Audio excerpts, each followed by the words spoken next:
Kaya daw po malakas ang loob ng mga katulad na itong DDS vlogger na nagngangalang Dean Chase ay dahil nasa US at mahirap daw kasuhan ata ng libel, cyber libel, yung mga ganito.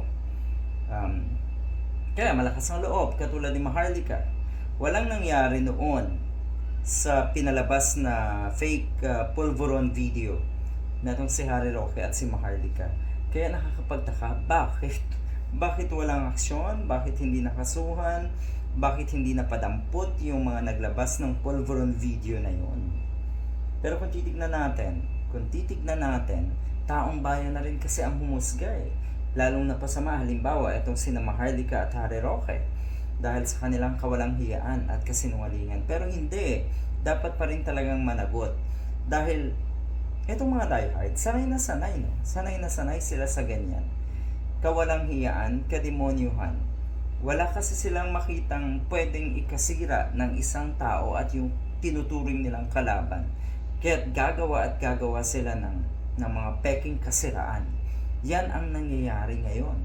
Talamak na talamak etong mga diehard. Kaya dapat daw, kasuhan na etong mga katulad na ito dahil kamakailan may ipinakalat na naman etong nagngangalang Dean Chase nga.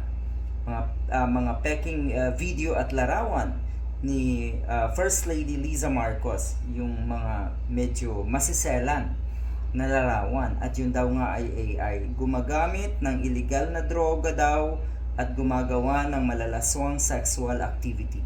Yan, diyan sila ngayon, nakatutok na naman. Kung titignan nyo po, tila ba ito ay recycle? Tila ba ito ay may kaugnayan pa rin doon sa pulveronic video, dahil bottom line, gusto nilang patalsikin ang nasa Malacanang dahil bangag. At kung meron kayo sanang matibay na ebidensya, yung tipong magagali talaga ang taong bayan sa nasa palasyo, yun sana.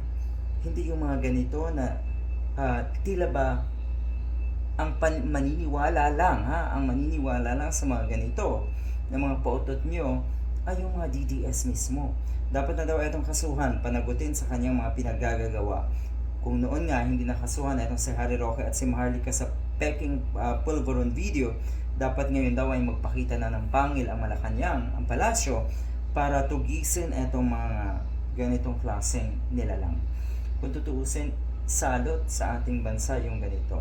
Tila ba hanap lagi ay gulo, tila ba hanap lagi ay away, kamalian ng gobyerno, at kung ano-ano pa. Pero yung kanilang kawalang hiyaan at kademonyuhan, hindi nila makita.